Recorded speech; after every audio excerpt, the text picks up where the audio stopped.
So as I said in my previous video कि जो भी मैं इस वीडियो में बताने वाला हूँ अगर वो आपने एक बार देख लिया ना तो उसके बाद आपको कुछ भी पढ़ने की जरूरत नहीं पड़ेगी, ऐसा कुछ भी नहीं है, राइट। प्रीवियस वीडियो में मैंने कहा था कि डिस्क्लेमर को देख लो, 2-3 बार देख लो ताकि आपको समझ में आ जाए कि मैं क्या कह रहा हूँ। और अभी भी मेरी बात को ध्यान से सुन लो कि इस वीडियो में मैं जो भी बताऊंगा वो होगा most important topics of class 11th and 12th biology for NEET 2021। ये कोई पूरा का पूरा आपका सिलेबस कवर नहीं करने वाला है और ना ही ऐसा है कि इसके अलावा जो टॉपिक्स मैं छोड़ दूंगा वो इंपॉर्टेंट नहीं होंगे, वो भी उतने ही इंपॉर्टेंट होंगे। So you have to study both दो चैप्टर्स जो कि मैं नहीं बता रहा हूँ और ये जो कि मैं बता रहा हूँ उनको थोड़ा सा ज़्यादा ध्यान देके पढ़ना है, राइट। तो हमने प्रीवियस जो वीडियो था उसमें क्लास 11th के फर्स्ट यूनिट यानी diversity in the living world में जो क्लासिफिकेशन वाली यूनिट है उनको उसको कंप्लीट कर लिया था। We are finally on the second unit which is structural organisation in plants and animals. तो इस जो यूनिट है इसमें बेसिकली 3 चैप्टर आते हैं। प्रीवियस जो यूनिट थी डाइवर्सिटी इन लिविंग वर्ल्ड उसमें 4 चैप्टर्स थे, the living world, biological classification, plant kingdom and animal kingdom. और ये जो आपकी यूनिट है इसमें 3 चैप्टर्स हैं, morphology of plants, anatomy of plants और structure organisation in animals, right.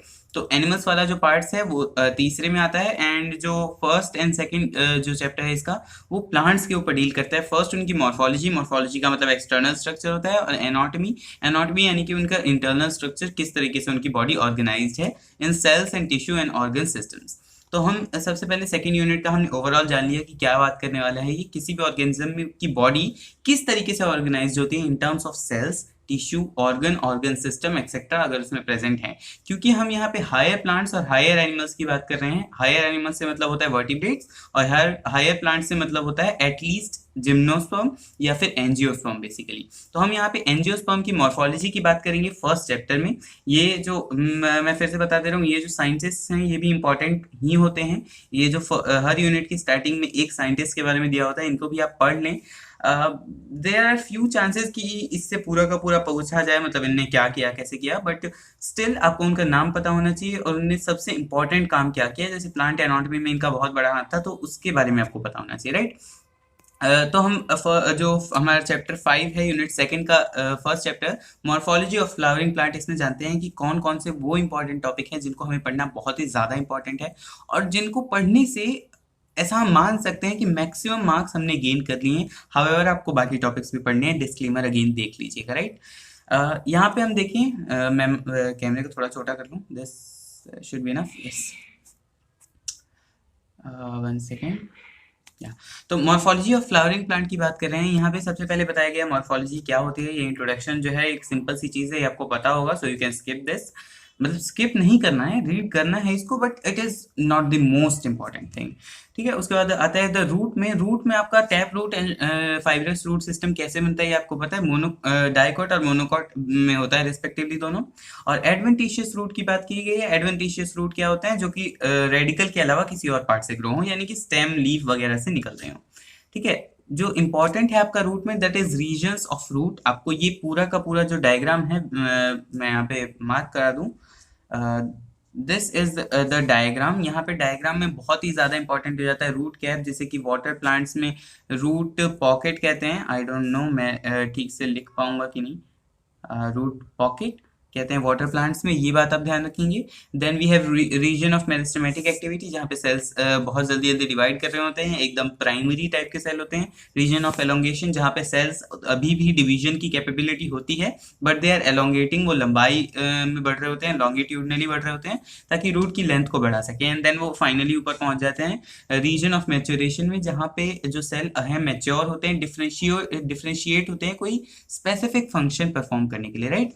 And जो रीजन ऑफ मैच्योरेशन है वहीं से आपके रूट हेयर निकल रहे होते हैं। ज़्यादा डीप में नहीं जाएंगे, I am telling you the most important topics only. उन टॉपिक्स को मैं पूरी तरह एक्सप्लेन नहीं कर रहा। मॉडिफिकेशन ऑफ रूट्स में आपको जो इंपॉर्टेंट चीज़ें हैं दैट इज आप एग्जाम्पल्स याद रखेंगे कि किन में क्या चीज़ें होती हैं। जैसे प्रॉप रूट आपका बैनियन ट्री में, स्टिल्ट रूट आपका जो शुगर केन है उन सब में होता है, एंड न्यूमेटोफोर्स जो आपके स्पेशल तरीके के रूट्स होते हैं जो कि ग्राउंड से बाहर की तरफ निकल रहे होते हैं, क्योंकि ऐसे एरिया में होते हैं वो मार्शी एरिया में, दलदली जगह पे जहाँ पे जमीन के अंदर बहुत कम एयर पहुंच पाती है या फिर नहीं पहुंच पाती। सो रूट्स को रेस्पायर करने के लिए अपनी खुद ही बाहर आना पड़ता है क्योंकि रूट्स को एयर नहीं मिल पा रही होती है। ये बात आप ध्यान रखेंगे। न्यूमेटिक रूट, वो जो रूट्स हैं उनका एग्जाम्पल भी याद रखेंगे। जो न्यूमेटिक रूट्स होती हैं लाइक ये राइजोफोरम होती हैं, राइट। उसके बाद आप पहुंच गए स्टेम में। आपने देखा रूट्स में कितना कम ऐसी चीजें थी जो कि बहुत ही ज्यादा एक्सट्रीमली इंपॉर्टेंट में आती हैं। उसके बाद आप पहुंच गए स्टेम में। स्टेम में आपको पता है नोड्स एंड इंटरनोड्स होती है। बांस सबसे अच्छा एग्जांपल है नोड्स और इंटरनोड्स को देखने के लिए। जहाँ पे गांठें होती है, दीज आर कॉल्ड नोड्स, और उनके बीच में जो स्पेस होता है बिल्कुल smooth, that is called your internode. Modification of stem में आ गए। मॉडिफिकेशन ऑफ स्टेम में आते हैं आपकी टेंड्रल्स एंड थॉर्न्स, सबसे इंपॉर्टेंट है। टेंड्रल्स में आप ध्यान रखेंगे कि किस में जो है वो स्टेम टेंड्रल है और किस में लीफ की टेंड्रल है। वो लीफ में भी आएगा लेकिन मैंने अभी से मतलब बता दिया है। और साथ ही साथ स्टेम टेंड्रिल में भी वो एक्सियल है या टर्मिनल है, ये आप ध्यान रखेंगे। जो एक्सियल है उनमें आई थिंक यहाँ पे दिया होगा या नहीं दिया हुआ, या एक्सिलरी बर्ड से ग्रो होती है, यहाँ पे दिया हुआ है। यहाँ पे एक्सिलरी बर्ड से ग्रो होती हैं टेंड्रिल्स, ये दिया हुआ है यहाँ पे। और ये कुकुम्बर, पंपकिन और वाटरमेलन में होती हैं। आपको मैं बता दूं जो टर्मिनल वाली होती हैं वो होती हैं उसमें ग्रेप वाइन में, राइट, अंगूर में। Then we have thorns. Thorns का सबसे अच्छा एग्जांपल बोगेनविलिया। जो बोगेनविलिया है उसमें स्टेम की थॉर्न होती है और आपने देखा होगा लीफ के साइड में होती है, राइट। और वहीं आप दूसरे जो प्लांट्स हैं उनमें अगर आप देखें तो वो जो थॉर्न्स होती है लाइक कैक्टस वगैरह, उनमें लीफ के थॉर्न्स बने होते हैं, बेसिकली उनको स्पाइंस बोलते हैं, right. Then we have opuntia and euphorbia का एग्जांपल दिया हुआ है, जहाँ पे जो स्टेम है वो फ्लैशी या फिर फ्लैशी फ्लैट या फिर सिलेंड्रिकल स्ट्रक्चर बनाती हैं फोटोसिंथेसिस के लिए, राइट। तो ये मॉडिफिकेशन सब ध्यान रखेंगे। Then we have some special types of stems, जो कि मैं अगर इस चैप्टर की मैं जब वीडियो बनाऊंगा मतलब इन डिटेल तब बता दूंगा। जो स्पेशल टाइप की रूट्स होती है like rhizome, runner, sucker, offset वगैरह, उन सब की बात की गई है। वो किस किस में होते हैं और ये बेसिकली क्या होते हैं, वेजिटेटिव रिप्रोडक्शन के लिए कुछ पार्ट्स होते हैं। ये रिप्रोडक्शन वाले पार्ट आप जब क्लास 12th में पढ़ेंगे उसमें भी पढ़ लेंगे, सो यहाँ पे ज़्यादा ध्यान देने की उतनी ज़रूरत नहीं है। Then we are finally on leaf. Leaf की बात की गई है कि लीफ की फॉर्मेशन कैसे होती है। ये जो है एक्सिलरी बर्ड से निकलते हैं। जब कोई भी स्टेम आगे जा रही होती है तो कुछ जो उसके डिवाइडिंग सेल हैं वो पीछे रह जाते हैं, हम लेफ्ट ओवर सेल कहते हैं उसे, और वो बाद में जाके या तो दूसरी स्टेम बनाते हैं या फिर एक लीफ बनाते हैं, सॉरी, या तो फ्लावर बनाते हैं या लीफ बनाते हैं एक स्टेम की तरह से। देन हमारे पास जो लीफ है उसके अलग अलग इंपॉर्टेंट पार्ट्स हैं, वो आप ध्यान रखेंगे। इंपॉर्टेंट पार्ट्स में सबसे ज्यादा जो इंपॉर्टेंट है दैट इज योर स्टिप्यूल और पेटियोल। पेटियोल का जो है आपको पता है जो मोनोकॉट्स होते हैं उनमें ये फैल के पूरा का पूरा लीफ जो है, पेटियोल जो है पूरा का पूरा लीफ को होल्ड करता है और पेटियोल बहुत ही ज्यादा स्ट्रॉन्ग होता है। Then we have leaf base, जो कि पूरे का पूरा फैल के मोनोकॉट्स में स्टेम को कवर कर लेता है, as in banana etcetera. Then we have venation. Venation parallel and reticulate venation सबको पता होता है। Types of leaves, this is important. Types of leaf के आपको एग्जांपल पता होने चाहिए, कौन सा लीफ सिंपल है और कौन सा कॉम्पाउंड। कॉम्पाउंड का जो है आपको पहचानेंगे कैसे कि कौन सा सिंपल है और कौन सा कॉम्पाउंड। तो कॉम्पाउंड लीफ में जो है लीफलेट के पास जो है आपका जो एक्सिलरी बर्ड है वो नहीं होगा, वो जाके आपके पूरी लीफ के बेस के पास होगा। देन वी हैव फाइलोटेक्सी, यानी कि कोई भी जो लीव है वो किस तरीके से अरेंज्ड है किसी एक स्टेम पे। अगर ये एक स्टेम है तो क्या यहाँ पे एक लीफ है तो दूसरी लीफ आगे जाके है, उसे कहते हैं अल्टरनेट। उस दूसरा होता है ऑपोजिट, यानी एक लीफ है तो दोनों तरफ से, इधर से भी यहीं से एक लीफ निकल रही है और इधर से भी यहीं से एक लीफ निकल रही है। देन वी हैव वर्ल्ड, जो कि एल्स्टोनिया एग्जाम्पल है। एल्स्टोनिया एग्जाम्पल बहुत इंपॉर्टेंट है, ये एग्जाम्पल आप ध्यान रखेंगे। तो इसमें क्या होता है, एक ही पॉइंट पे बहुत सारे लीफ चारों तरफ से उग रहे हैं जो जो कि एक वर्ल्ड या फिर सर्कुलर फैशन में अरेंज्ड होते हैं, right. Then we have modification of leaf. Modification of leaf basically tendril और स्पाइन में होते हैं, और हैं जैसे इसका पिक्चर प्लांट वगैरह में ये वेजाइकल्स वगैरह बना लेता है। कुछ फूल जाते हैं जैसे कि अनियन में फूड स्टोर करने के लिए। और भी कुछ स्पेशल फंक्शंस हैं लेकिन वो ज़्यादा इंपॉर्टेंट नहीं है। बेसिकली टेंड्रिल और थॉर्न्स आप स्पाइंस आप ध्यान रखेंगे, जिनके एग्जाम्पल ज़्यादा इंपॉर्टेंट होते हैं। Then we have inflorescence. Inflorescence का मतलब होता है कि कोई फ्लावर किस तरीके से अरेंज्ड है with respect to the stem, यानी कि जो स्टेम है वो अगर ग्रो कर रही है तो जो नए फ्लावर्स आ रहे हैं वो नीचे आ रहे हैं या ऊपर। आपने देखा होगा कुछ ऐसे जो प्लांट्स होते हैं जो ग्रो करते हैं, फ्लावर आ गया, then their growth stops, then एक ब्रांच नीचे से आएगी, वो कुछ दूर और ऊपर तक जाएगी, देन अगेन उस पर एक फ्लावर आ गया, वो स्टॉप कर जाती है, लाइक इन मैरीगोल्ड सबसे अच्छा एग्जाम्पल है। और कुछ ऐसे प्लांट्स होते हैं जो कि अपनी लेंथ ऊपर बढ़ाते जा रहे हैं और नीचे से हर एक एक कुछ कुछ नोड्स पे फ्लावर्स आते जा रहे हैं। तो जो फर्स्ट वाली कैटेगरी है जहाँ पे लीफ आता है और जो लेंथ है वो रुक जाती है, दैट इज योर जाइमोस। एंड जो लगातार बढ़ते रहते हैं, फ्लावर नीचे से आते हैं, उसे कहते हैं एक्रोपेटल बेसी पेटल सक्सेशन, उसे कहते हैं रेसमोस। ठीक है। Then we have the flower, यानी फ्लावर में कौन कौन से पार्ट्स होते हैं उनकी बात की गई है। फ्लावर में जो बेसिक पार्ट्स होते हैं इनको आप यहाँ पे भी स्किप कर सकते हैं, क्योंकि ये sexual reproduction and flowering plants में आपको पूरा का पूरा बताया जाएगा। इंपॉर्टेंट आपका स्टार्ट होता है जो फ्लावर में, that is from here. A flower में बी ट्राइमेरस, टेट्रामेरस, पेंटामेरस से। और हाँ, एक्टिनोमॉर्फिक, जाइगोमॉर्फिक के एग्जांपल आपको पता होने चाहिए, कौन सा बाइलेटरली सिमेट्रिकल फ्लावर है और कौन सा एक्टिनोमॉर्फिक है, यानी कि रेडियली सिमेट्रिकल है। मोस्ट इंपॉर्टेंट आपका जाइगोमॉर्फिक होता है, पी गुलमोहर, बीन केशिया, ये 4 एग्जाम्पल बहुत अच्छे से याद रखेंगे। जो आपका एसिमेट्रिक वाला पार्ट है, एग्जाम्पल है आपका काना, ये आज तक नीट में आया नहीं है, so there are few chances कि ये आगे आए।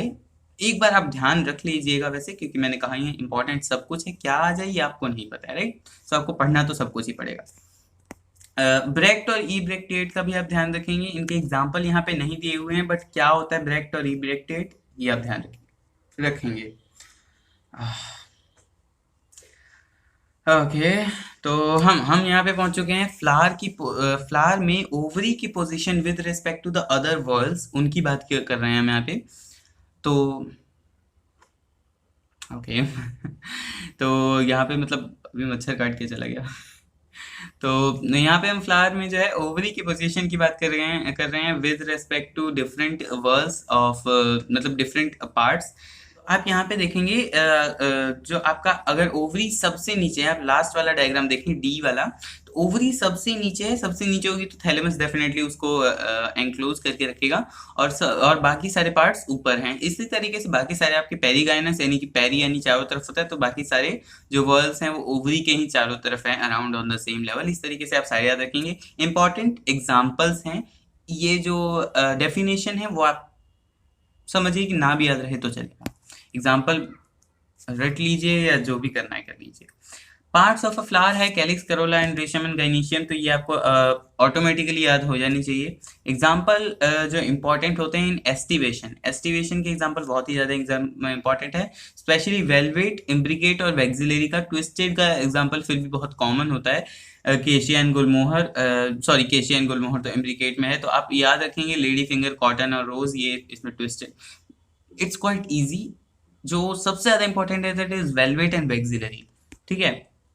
जो आपका वैक्सिलरी है उसका आप डेफिनेशन भी याद रखेंगे कि किस तरीके से अरेंज होते हैं। सबसे ऊपर होते हैं आपके कील पेटल, देन विंग पेटल्स, सबसे नीचे छोटे पेटल्स होते हैं, तो उन सबको आप ध्यान रखेंगे, राइट।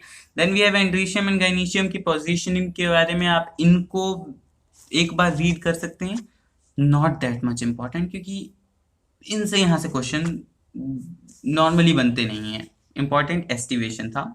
गाइनीशियम के बारे में आप थोड़ा बहुत जान सकते हैं, इंपॉर्टेंट है प्लेसेंटेशन। प्लेसेंटेशन आपको पहले भी बताया गया है, क्लास 10th में भी आपने पढ़ा है, और यहाँ पे भी आप आई थिंक 9th में था या 10th में था, आपने पीछे पढ़ा होगा। एंड देन यहाँ पे आपको भी बहुत अच्छे से बताया गया है, क्योंकि डायग्राम्स जो हैं उनको आप ज़्यादा अच्छे से याद रखेंगे। डायग्राम्स को पूरा रट लिया, काम हो गया। So here we completed the flower. हम अब फ्रूट पे पहुंच चुके हैं। फ्रूट में हम देखें तो सबसे ज्यादा इंपॉर्टेंट जो होता है दैट इज ड्रूप। ड्रूप जो है हमारे पास 2 अच्छे खासे एग्जांपल दिए गए हैं, पहला जो है आपका मैंगो है और दूसरा कोकोनट है। एक्चुअली ड्रूप उस प्लांट को कहते हैं जो कि सिंगल ओवरी से बना होता है, उस फ्लावर को, उस फ्रूट को कहते हैं जो कि सिंगल ओवरी से बना होता है।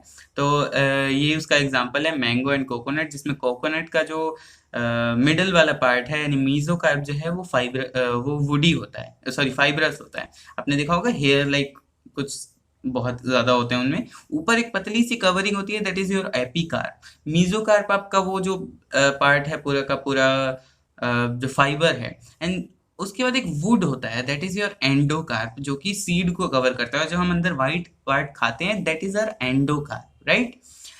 उसके बाद आप मैंगो में तो जानते ही हैं मीजोकार्प जो है वो एडिबल होता है, एपिकार्प उसका मैंगो का कवरिंग हो गया, एंड एंडोकार्प होता है जो आपका व्हाइट कलर की गुठली बचाती है, तो जो व्हाइट पार्ट होता है that is your endocarp, right.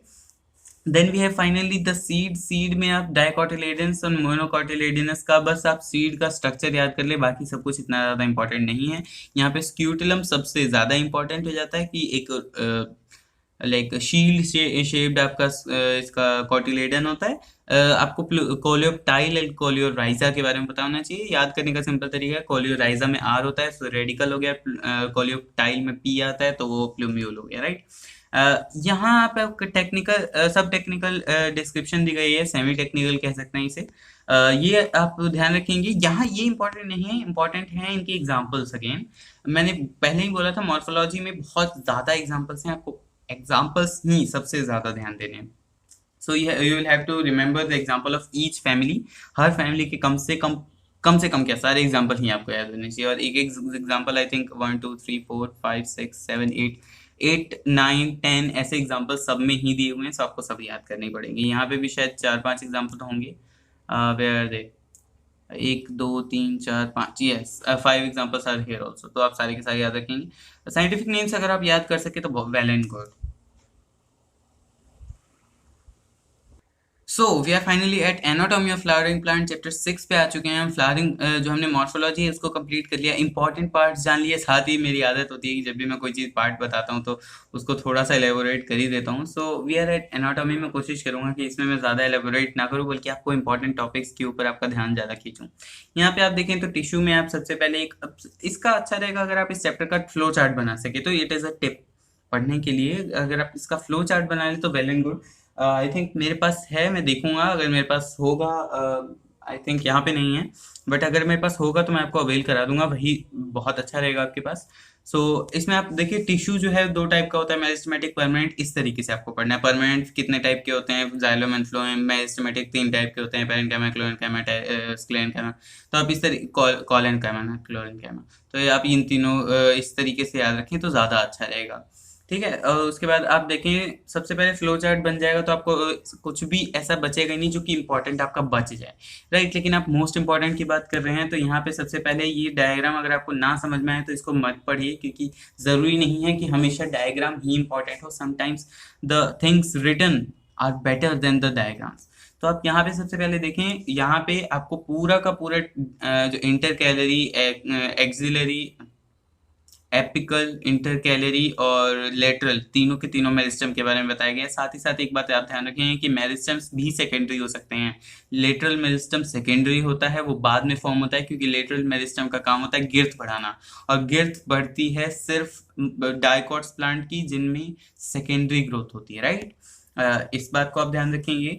सारा का सारा इंपॉर्टेंट है। As I said most important की बात कर रहे हैं हम, तो पेरेन्काइमा इन तीनों में सबसे ज़्यादा इंपॉर्टेंट पार्ट आपका बन जाता है। अगर आप से हो सके तो पेरेन्काइमा के बाकी पार्ट्स, बाकी जो टाइप्स होते हैं उनको भी याद रखेंगे, which is the aerenchyma, chlorenchyma etcetera, जो कि अलग अलग, जैसे वाटर प्लांट्स में एरेनकाइमा होता है। अगर इनको फोटोसिंथेसिस करना है तो उनको क्लोरेनकाइमा कहते हैं, जब इनमें ग्रीन पिगमेंट होता है ज़्यादा। तो मतलब मैं ज़्यादा एक्सप्लेन नहीं करूँगा, बट आपको याद रखना है ये सही चीज़ें, अगर आपको कहीं से ये मिल सके तो, वरना जब मैं वीडियो बनाऊंगा तो उसमें सब कुछ इंक्लूडेड होगा। देन हम कॉम्प्लेक्स टिश्यू पे आते हैं, जाइलम एंड फ्लोएम। यहाँ पे इंपॉर्टेंट चीज़ें जो हैं कि जो जिम्नोस्पर्म है उनमें वेजल्स नहीं होते, ये बात आप ध्यान रखेंगे। ट्रैकीड्स का स्ट्रक्चर याद रखेंगे। वहीं फ्लोएम में आप, कहाँ गया आपका फ्लोएम? फ्लोएम, हाँ, यहाँ आपका फ्लोएम आ गया। सीव ट्यूब एलिमेंट का स्ट्रक्चर याद रखेंगे। कंपेनियन सेल का फंक्शन क्या होता है ये बात आप ध्यान रखेंगे। यहाँ पे शायद लिखा हुआ है, companion cell helps in maintaining the pressure gradient. कैसे करता है वो? Companion cell actually through active transport, active transport मतलब एटीपी को खर्च करके सुक्रोज को फ्रॉम एक्सटर्नल मीडियम जहाँ पे भी बने लीव्स वगैरह से उठा के थ्रू एक्टिव ट्रांसपोर्ट वो सीव ट्यूब में डालता है, क्योंकि सीव ट्यूब तो डेड होता है, वो खुद तो कुछ कर नहीं सकता। तो कंपेनियन सेल ये फंक्शन परफॉर्म करता है। और अगर कोई चीज़ किसी दूसरी चीज़ में डालोगे तो उसका प्रेशर ग्रेडियंट डेफिनेटली चेंज होगा। प्रेशर ग्रेडियंट चेंज होने से उसमें ट्रांसपोर्ट चालू होता है, ठीक है। मैंने थोड़ा एक्सप्लेन भी कर दिया अगेन, क्योंकि मैं जब भी कोई टॉपिक बताता हूँ तो उसको थोड़ा ना थोड़ा ज़रूर एक्सप्लेन करता हूँ, वरना ऐसा मतलब आपको भी लगेगा कि क्या मतलब टॉपिक्स तो हमें भी बुक में दिए हुए थे, ऐसा मतलब ऐसा थोड़ी होता है। Then we have phloem parenchyma and जो जाइलम पैरेन्काइमा है, दोनों कुछ कुछ चीजें बनाते हैं। क्या बनाते हैं आप ध्यान रखेंगे, आई थिंक यहाँ पे दिया हुआ था, छोड़िए। जो जाइलम पैरेन्काइमा है that forms tannins and phloem parenchyma forms resin, और कुछ कुछ चीजें थी मैं भूल गया हूँ शायद, इट्स हाँ रेजिन, लेटेक्स और म्यूसिलेज, ये तीनों हैं, आप ध्यान रखेंगे। Then we have the tissue system. Tissue system में आप इन तीनों को स्किप कर सकते हैं। स्टोमेटा को याद रखेंगे, स्टोमेटा का स्ट्रक्चर। डाइकोट और मोनोकोट में क्या डिफरेंस होता है, डंबल शेप्ड होते हैं गार्ड सेल, इनको ध्यान रखेंगे। सब्सिडियरी सेल किन्हें कहते हैं, ये बात आप ध्यान रखेंगे। दैट्स इट, इन तीनों को में और कुछ भी नहीं है। वस्कुलर टिश्यू सिस्टम में ये जो डायग्राम है, अगर ये आपको समझ में आ जाता है तो वेल एंड गुड, नहीं समझ में आता है तो यहाँ पे एक अच्छा खासा जो है पूरा का पूरा एक्सप्लेनेशन दिया हुआ है, आप उसको पढ़ लेंगे। राइट, देन वी हैव, आपको अब इसको तो पढ़ना ही पड़ेगा। Dicot root, monocot root, dicot stem, monocot stem, dicot leaf, monocot leaf, ये सब कुछ आपको पूरा अच्छे से डीप में रीड करना पड़ेगा। और जो आपका सेकेंडरी ग्रोथ है, कहाँ गया आपका, कहाँ गया, अच्छा ये आपका लीफ चल रहा है अभी। या जो आपका कैम्बियम एंड सेकेंडरी ग्रोथ है, आई वुड से कि जब आप ये चैप्टर पढ़ें, क्योंकि मैं तो अभी सारी की सारी वीडियो बना दे रहा हूँ, मैंने प्रीवियस जो आपकी 4 चैप्टर बना रखे हैं, अगर आपने वो कंप्लीट कर लिए तब भी बहुत बड़ी बात है अभी के लिए, मतलब जिनका रिजल्ट आया अभी अभी, जो पहले से कर रहे थे उनके लिए तो उनका तो आई थिंक बहुत सिलेबस कवर हो चुका होगा, बट अभी रिजल्ट के बाद जो कर रहे हैं उनकी बात कर रहा हूँ मैं। तो उनने आई थिंक अभी 5-6 चैप्टर ही किए होंगे, तो ये आपका छठा चैप्टर ही है। तो अगर आप सेकेंडरी ग्रोथ पढ़ें तो मुझे लगता नहीं कि आपको एनसीईआरटी से समझ में आने वाला है। आई ऑलवेज से कि एनसीईआरटी को पढ़ना चाहिए, और एनसीईआरटी बहुत अच्छी चीज़ है। आप एनसीईआरटी को एक बार रीड जरूर करें, ऐसा नहीं कि सेकेंडरी ग्रोथ को यहाँ से उड़ा दें, छोड़ दें, आपको यहाँ से रीड करना है। लेकिन आई वुड से कि पहले आप यूट्यूब से वीडियो से देख लें, या फिर अपने, अगर आपने कोई कोचिंग ले रखा है, ऑनलाइन कोचिंग जो भी है, उससे आप एक बार पढ़ लें, आपको वहां से सब समझ में आ जाए, देन आप इसको रीड करें, आपको ये बेटर समझ में आएगा। ठीक है, क्योंकि ऐसा नहीं है, एनसीईआरटी को पढ़ने का एक तरीका होता है। पहले क्या होता था, आप एनसीईआरटी को रीड करेंगे, मतलब बाकी सारे टॉपिक्स में आप एनसीईआरटी को रीड कीजिए, क्वेश्चन लगाइए, क्वेश्चन जो क्वेश्चन हो जाएंगे, मैक्सिमम हो जाएंगे। अगर आपने एनसीईआरटी को अच्छे से पढ़ा है तो मैक्सिमम क्वेश्चन हो जाएंगे। जो बच जा रहे हैं उनको आप खुद से उनके आंसर ढूंढिए। और वैसे तो आप एमटीजी अरिहंत कोई सी भी बुक करें, या फिर कोई, मतलब आई वुड से कि ये दो कंपनीज काफ़ी हैं, मतलब कोई से भी करेंगे उसमें एक्सप्लेनेशन डेफिनेटली दिया होता है। एक्सप्लेनेशन को आप पढ़ लें, सब कुछ पता चल जाएगा आपको। लेकिन ये सेकेंडरी ग्रोथ ऐसी चीज़ है कि आई वुड से कि आप बाहर से ही पढ़ें, पहले बाहर से पढ़ें, देन आप एनसीईआरटी को पढ़ें। एनसीईआरटी को भी कम से कम, मतलब डबल डिजिट्स में पढ़ना चाहिए, कम से कम 10 बार, लेकिन आप 5 बार पढ़ें एटलीस्ट फ्रॉम नाउ, क्योंकि टाइम कम है इसलिए मैं 5 बार कह रहा हूँ, बट डबल डिजिट्स में ही पढ़ना चाहिए। इट्स नॉट अ लॉट जो मैं कह रहा हूँ। ठीक है, तो सेकेंडरी ग्रोथ है, ये मैंने आपको बता ही दिया कि आपको पहले बाहर से पढ़ना चाहिए। Then we have the spring wood and autumn wood. इनमें जो है डिफरेंस आप ये याद रखेंगे कि एक लाइट होता है, एक हैवी होता है, दैट्स इट, कुछ भी नहीं है। इससे क्वेश्चन कम आते हैं। वैसे भी इंपॉर्टेंट जो है वो हार्टवुड और सैपवुड है। हार्टवुड बीच में होता है ट्री के, और चारों तरफ सैपवुड होता है। हार्टवुड थोड़ा सा होता है, और सैपवुड ज्यादा होता है। हार्टवुड जो है वो नॉन कंडक्टिंग होता है, इसमें ऑर्गेनिक मटेरियल जमा होता है, और सैपवुड कंडक्टिंग होता है, ऑर्गेनिक मटेरियल कम होता है। ये आपको पूरा मैंने बता ही दिया। Then we have cork. Cork जो है अगेन सेकेंडरी ग्रोथ का पार्ट है। आप जब सेकेंडरी ग्रोथ पढ़ेंगे तो उसी में इंक्लूडेड होगा वो, तो वो आपका हो जाता है, right. So this is the final chapter जिसकी हम बात करने वाले हैं, दैट इज चैप्टर 7 ऑफ, इसे कहते हैं स्ट्रक्चर ऑर्गेनाइजेशन इन एनिमल्स। तो इसमें हम बात क्या करने वाले हैं कि कोई भी जो एनिमल है, एनिमल में मैंने बताया था हायर ऑर्गेनिज्म, हायर एनिमल्स की बात करेंगे। हायर एनिमल्स का मतलब क्या है कि वर्टिब्रेट्स की हम बात करने वाले हैं, यानी वर्टिब्रेट्स जो डिफरेंट टाइप के होते हैं। मैमल्स की यहाँ पे बात नहीं कर रहे हैं हम, थोड़े से जो लोअर एनिमल्स है like amphibians and reptiles etcetera. Annelida भी है वैसे, लेकिन वो तुम्हारे सिलेबस में नहीं है। तो हम यहाँ पे जो है उन जो एनिमल्स हैं उनमें किस तरीके से डिफरेंट टिश्यू या सेल्स या ऑर्गन सिस्टम अरेंज होते हैं, उनकी बात करने वाले हैं। तो हम यहाँ पे भी सबसे पहले जो है डिफरेंट टाइप ऑफ टिश्यूज पढ़ने वाले हैं, जो कि बेसिकली 3 टाइप के होते हैं, 4 टाइप के होते हैं, that is epithelial, connective, muscular and neural. तो इन जो चारों के चारों टाइप्स ऑफ जो टिश्यू हैं, इनके लिए इलेबोरेट डिफरेंट चैप्टर्स भी हैं। एपिथेलियल, कनेक्टिव तो मतलब डिफरेंट नहीं है, मतलब अलग से नहीं दिए हुए हैं, बट मस्कुलर के लिए आपका लोकोमोशन एंड मूवमेंट में बहुत अच्छा एक्सप्लेनेशन है। न्यूरल के लिए आपका न्यूरल कंट्रोल एंड कोऑर्डिनेशन जो है आपका, आई थिंक यही चैप्टर है, एंड इंटीग्रेशन, ऐसा कुछ मतलब चैप्टर है जो चैप्टर 21 है, यस। तो उसमें जो है आपका पूरा का पूरा एक्सप्लेनेशन है, वहां पे आप देख सकते हैं। बेटर रहेगा कि आप वहां पे जब इस टिश्यूज को पढ़ें तो आपको ज्यादा समझ में आएगा। एपिथेलियल टिश्यू इंपॉर्टेंट है, यहाँ पे बहुत ज्यादा इंपॉर्टेंट है। स्पेशली आप ये ध्यान रखिए कि कौन से स्क्वैमिश क्यूबॉइडल कॉलमनर में से कौन से सेल्स कहाँ पे प्रेजेंट होता है। डायरेक्ट क्वेश्चन आता है कि ये जो ये एरिया है लाइक फेरिंग्स, लैरिंग्स, इसोफेगस या फिर वेन्स, आर्टरीज वगैरह, इनमें कौन से सेल्स होते हैं, डायरेक्ट आएगा। एल्विलाई में कौन से सेल्स होते हैं, ये कौन से टाइप के सेल होते हैं, तो वो डायरेक्टली यही ऑप्शन यहाँ पे दिए होंगे। तो आप ये ध्यान रखेंगे, राइट। साथ में आपके जो कोलमनर एपिथेलियम और क्यूबॉइडल एपिथेलियम है, उनके ऊपर आपका फ्लैजिला भी प्रेजेंट हो, सॉरी सीलिया भी प्रेजेंट हो सकता है। तो वो आप ध्यान रखेंगे कि ये कुछ जगहों पे होते हैं, जैसे कि vas deferens, Fallopian tube etcetera. तो वो उन चीज़ों का आप ध्यान रखेंगे। देन आपके ग्लैंडुलर एपिथेलियम जो है, इनमें कुछ चीज़ें इंपॉर्टेंट होती हैं, जैसे कि सिंगल सेल्ड है, मल्टी सेलुलर है, एक्सोक्राइन है या एंडोक्राइन है। कंपाउंड एपिथेलियम किसे कहते हैं, जिसमें डिफरेंट टाइप के एपिथेलियम जो है एक साथ आए हुए हों। Then we have junction. ये जो जंक्शंस हैं, ये कई बार आप भूल जाते हैं कि ये एपिथेलियल सेल में होता है। टाइट जंक्शन होता है जो कि कुछ भी मटेरियल आर से पार नहीं होने देगा। एधेरिंग जंक्शन होता है जो डिफरेंट टाइप के या फिर डिफरेंट, जो मान लीजिए कि एक लेयर है पूरी, यहाँ पे आपकी आ रही है कोलमनर एपिथेलियम की, कुछ देर के बाद जो है ऐसा ऑर्गन आ गया, कुछ मतलब आगे चलने के बाद डेफिनेटली सारे ऑर्गन्स आपस में कनेक्टेड ही होते हैं। तो वहां पे आपके जो है क्यूबॉइडल सेल्स आ गए, कोलमनर थे फिर क्यूबॉइडल आ गए, तो उनको कनेक्ट करने के लिए एक जंक्शन होना चाहिए, that is called adhering junction. Then we have gap junction. Gap junction कहते हैं जहाँ पे बीच में कुछ गैप होता है, यानी कुछ मटेरियल को जो है वो पास ऑन होने देता है, अपने बीच में से कुछ मटेरियल के ट्रांसपोर्ट में हेल्प करता है। Then we have connective tissue. Connective tissue में एडिपोज एंड एरियोलर टिश्यू जो है वो दोनों इंपॉर्टेंट है, दोनों फैट स्टोरिंग टिश्यूज हैं, और दोनों में सेम टाइप ऑफ सेल होते हैं। दोनों की अरेंजमेंट और कंपोजिशन में थोड़ा सा डिफरेंस होता है। इनकी डायरेक्ट डिफरेंट जो डिफरेंस है वो क्वेश्चन आने वाला है। Then we have the dense regular, dense irregular tissue. इनमें क्वेश्चन ज्यादा नहीं बनते हैं, I am straight away telling you, उतने ज्यादा इंपॉर्टेंट नहीं है, but as I told you सब कुछ इंपॉर्टेंट होता है। तो इनमें बस यही है कि जो डेंस रेगुलर है उनमें जो फाइबर्स हैं उनका अरेंजमेंट रेगुलर होता है, और इरेगुलर में फाइबर्स जो है इरेगुलरली सेल्स के बीच में कैसे भी पड़े होते हैं, ठीक है। या तो यहाँ पे हम देखें और जो कनेक्टिव टिश्यू है वो हमारे बच के आ जाते हैं कार्टिलेज, बोन एंड ब्लड।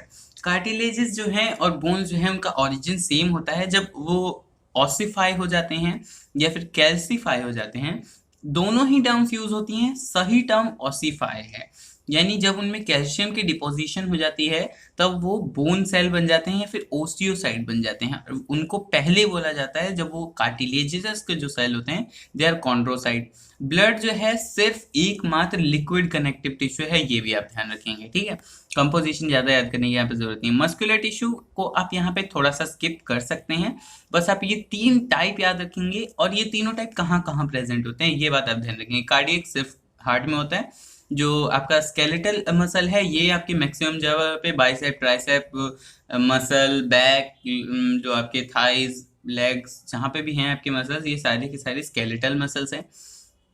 आपके जो स्मूथ मसल है वो होते हैं जो इंटरनल ऑर्गन्स जो लाइन कर रहे होते हैं, वो मैक्सिमम टाइम स्मूथ मसल्स होते हैं। कुछ कार्डियक कुछ स्केलेटल मसल्स भी होती हैं।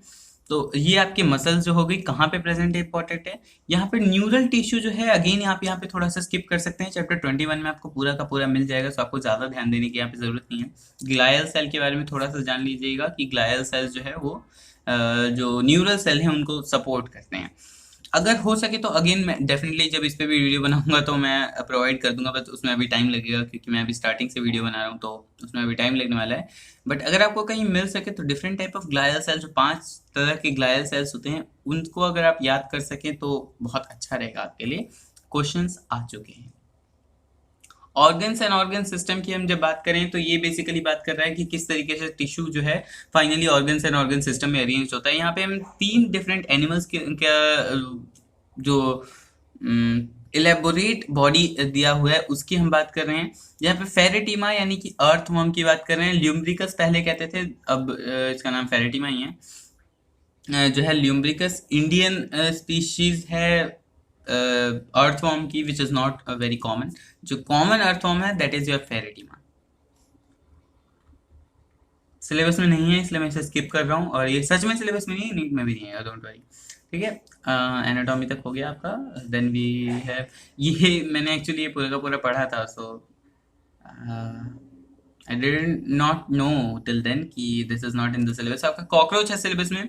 कॉकरोच में आप सारे सारे डायग्राम से याद कर लीजिए, दैट इज इनफ।